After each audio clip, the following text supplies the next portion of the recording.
परम पूज्य परम श्रद्धेय सतगुरु साहिब अविनाशी अनामी महाप्रभु के श्री चरणों में कोटिशः प्रणाम।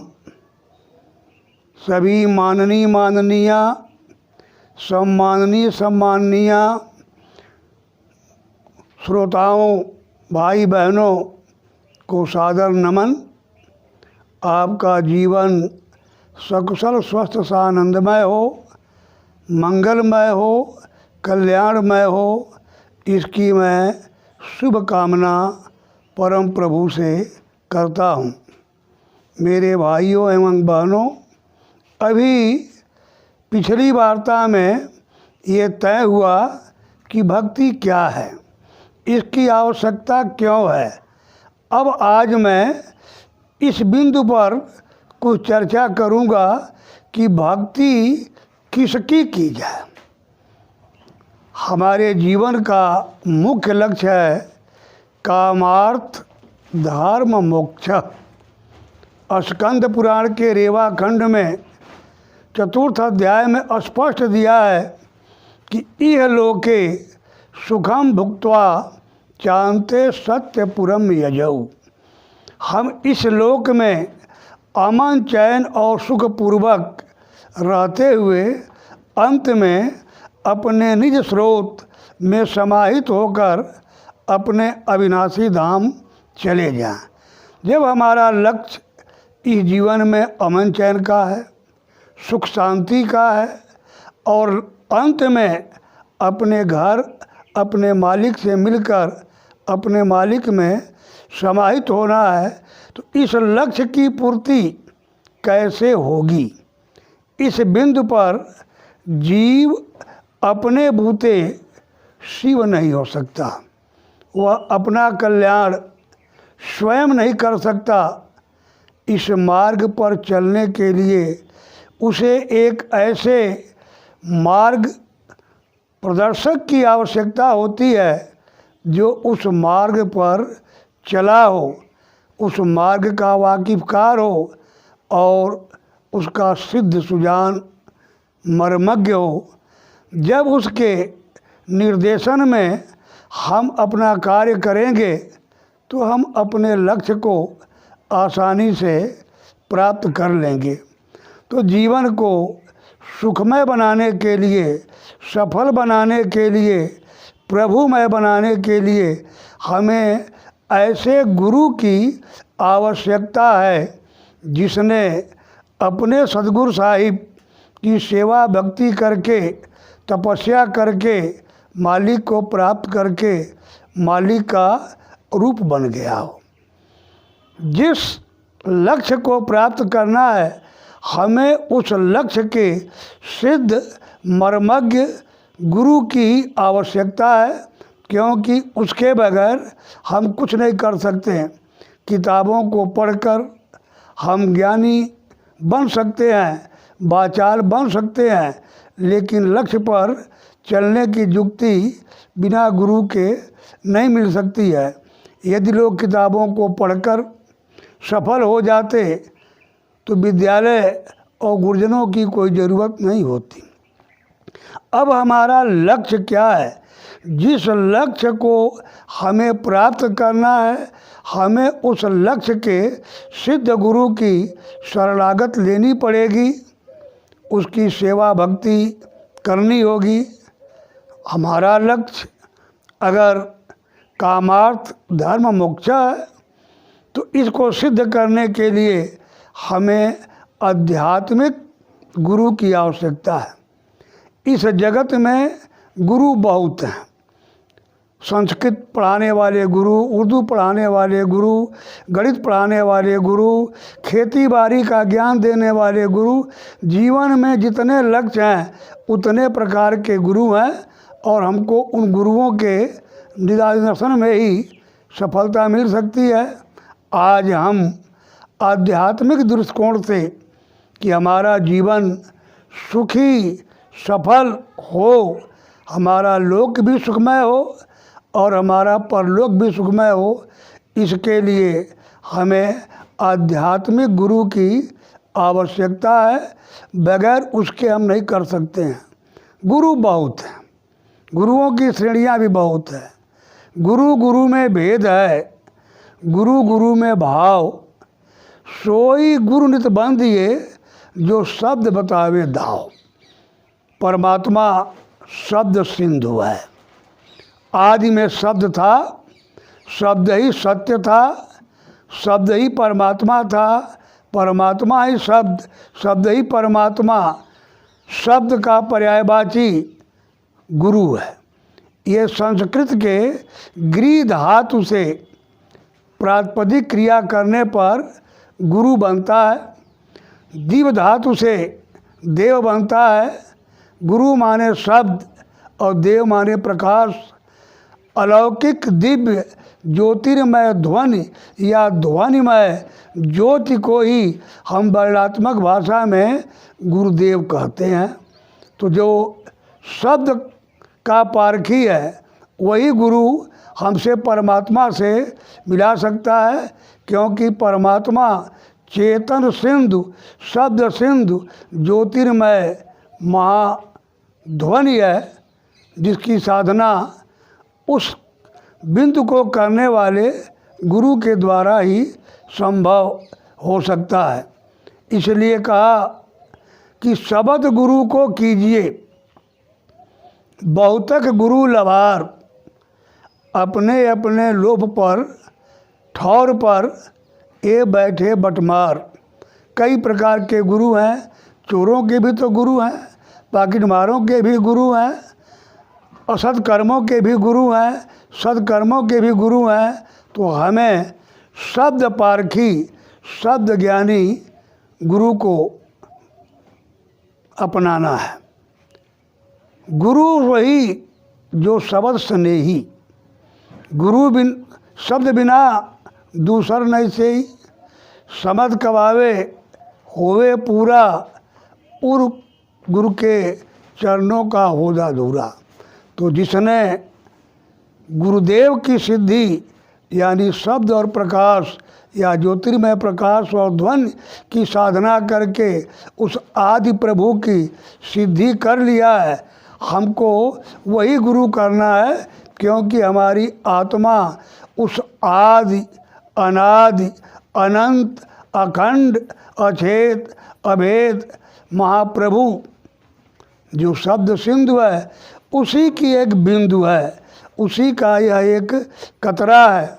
हमारी आत्मा शब्द की डोर पकड़ करके ही इस धरातल पर उतारी गई, तो शब्द की डोर पकड़ के ही अपने निज स्रोत में जाएगी।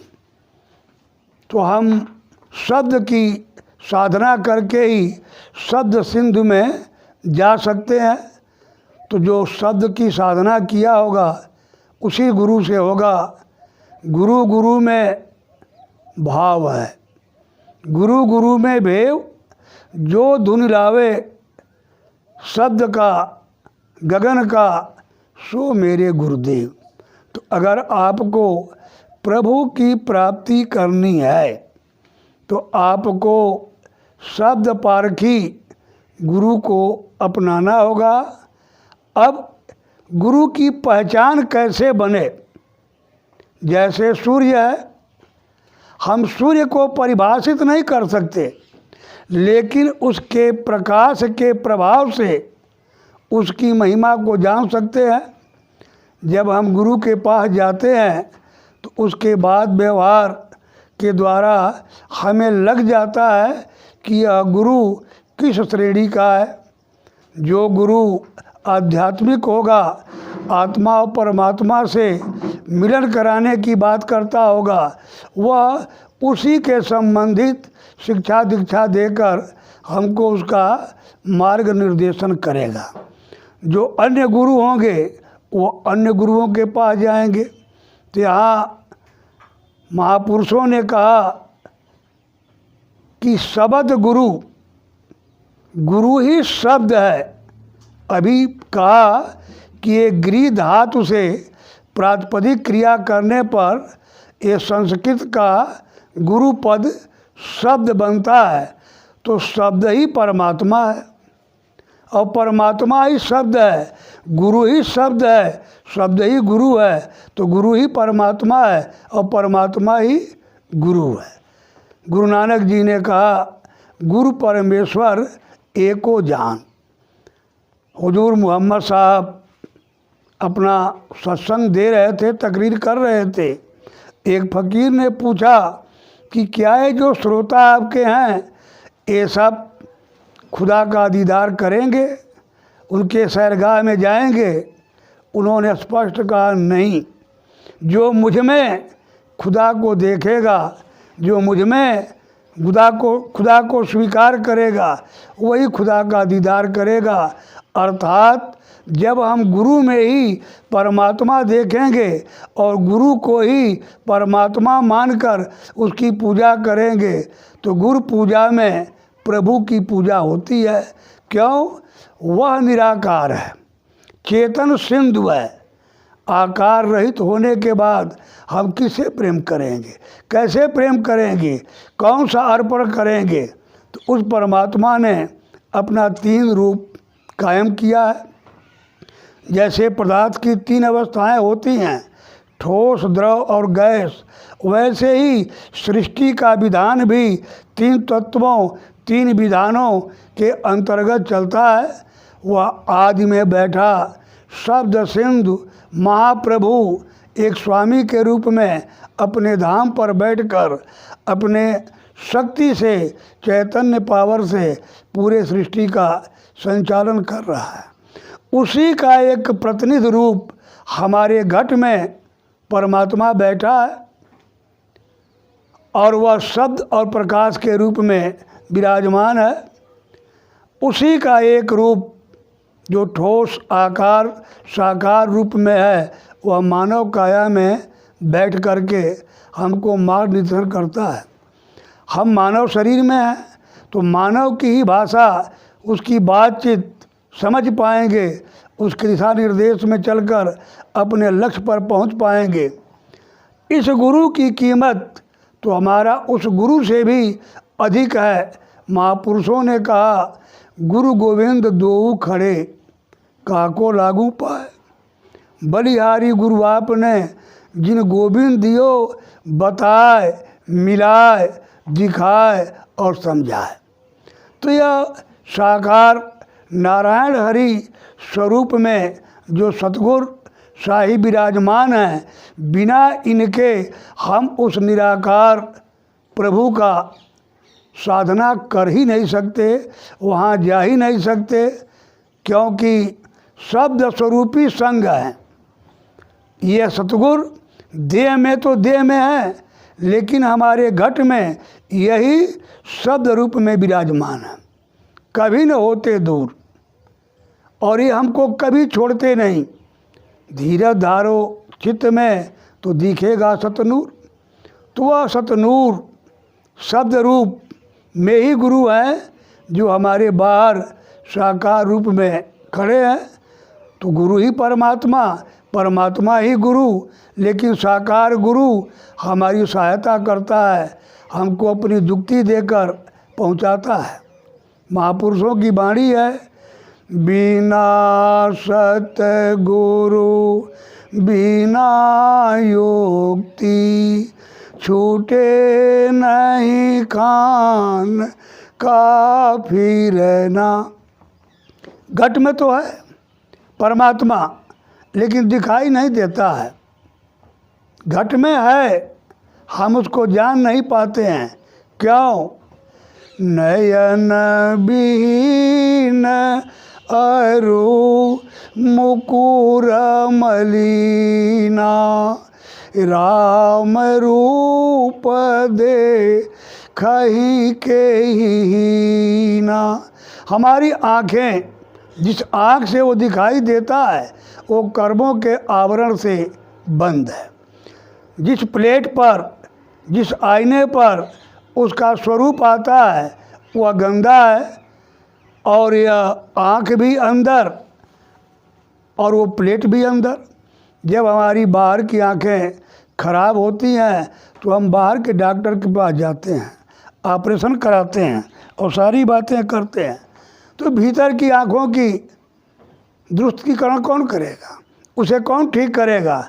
जो गुरु योग साधना के द्वारा अपने अंतर के आँख को खोल लिया है, दिव्य आँख को जगा लिया है, अपने प्लेट को साफ कर लिया है, साफ करने की युक्ति जानता है, वही गुरु अपने युक्ति के द्वारा अपने दिशा निर्देश में हमारे आँख को खुलवा सकता है, प्लेट को साफ करा सकता है, तभी प्रभु का दर्शन होगा।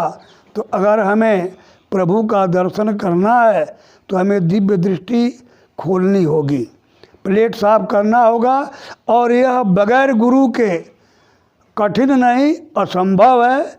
इसलिए हमको प्रभु पाना है तो गुरु की भक्ति करनी पड़ेगी।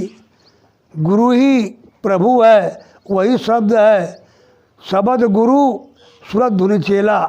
तो अगर हम प्रभु के दरबार में जाना चाहते हैं, पाना चाहते हैं, और अपनी कामनाओं को, अपनी व्यवस्था को, अपने धर्म को और मोक्ष को सिद्ध करना चाहते हैं, तो बिना सद्गुरु साहिब की सहायता के ये सिद्ध नहीं होगा।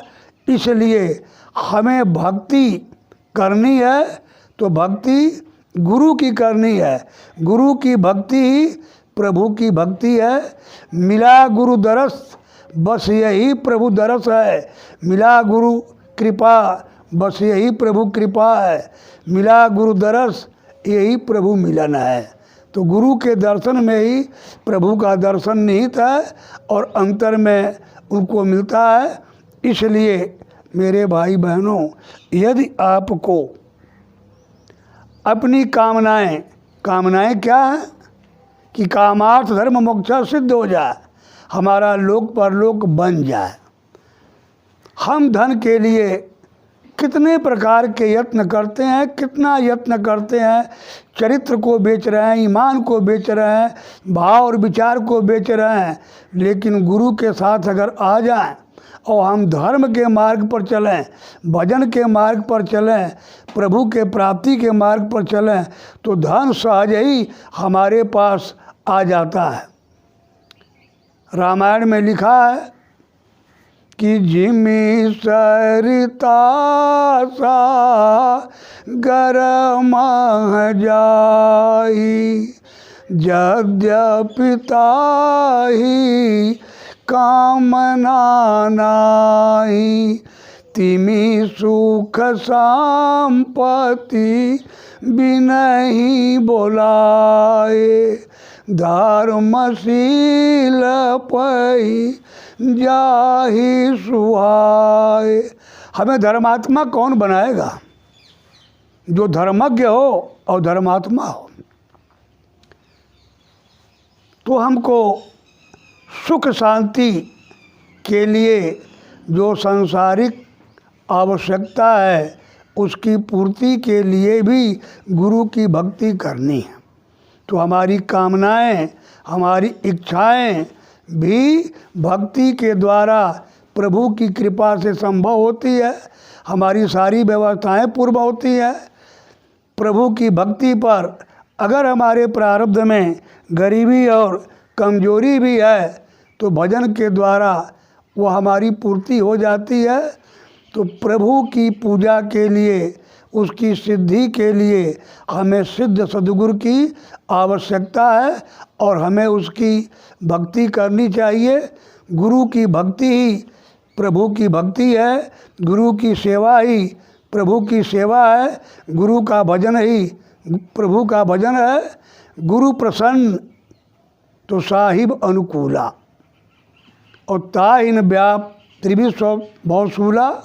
गुरु प्रसन्न तो करता राजी, और काल कर्म की चले न बाजी।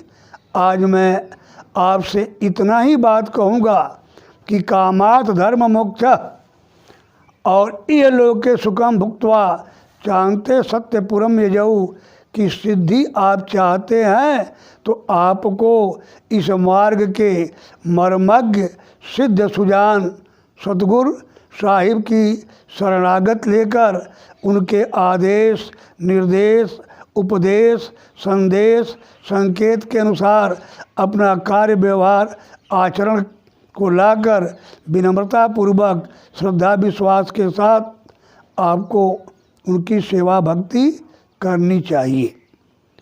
यदि मेरी वाणी आपको उपयुक्त लगी हो और औरों के लिए हितकारी हो सकती हो तो परोपकार भाव में, परहित सरिस धर्म नहीं भाई, पर पीड़ा सम नहीं अधमाई, तो आप सतगुरु खोजो री भाई, जगत में दुर्लभ रतन यही, सतगुरु मिला तो प्रभु मिला। तो आप शब्द पारखी सतगुरु को खोजकर उसके दिशा निर्देश में प्रभु का भजन करें, औरों से कराएं। तो यदि आपको ये बात प्रिय लगती हो तो आप सब्सक्राइब करें, औरों में शेयर करें और इसको लाइक करें। आप स्वयं लाभान्वित होकर और अपने माध्यम से औरों को लाभान्वित करावें तो यह आपके ऊपर एक लाभ आएगा कि परहित सरिस धर्म नहीं भाई, पर पीड़ा सम नहीं अधमाई। अष्टादश पुराणेषु व्यासस्य वचनम द्वयम, परोपकार पुण्याय पापाय परपीडनम। तो हम परोपकार भाव से औरों को भी ये बात पहुँचे, इसके लिए आप शेयर अवश्य करें, सब्सक्राइब करें, लाइक करें, जिससे ये चैनल आगे बढ़कर काफ़ी लोगों को संदेश देकर लाभान्वित कर सकें। मेरा परिचय विद्यासागर, प्रधानाचार्य, माध्यमिक शिक्षा परिषद उत्तर प्रदेश जनपद मथुरा में है। मेरा फ़ोन नंबर 89-230 32-346 है। इस पर आप अपना आशीर्वाद रूप में सुझाव देंगे। धन्यवाद। आपके मंगलमय जीवन की मैं पुनः प्रभु से प्रार्थना करता हूँ। जय हिंद, जय सुभाष, जय मेरे सभी श्रोताओं, सबको पुनः नमन के साथ अगली वार्ता के लिए आमंत्रित करता हूँ।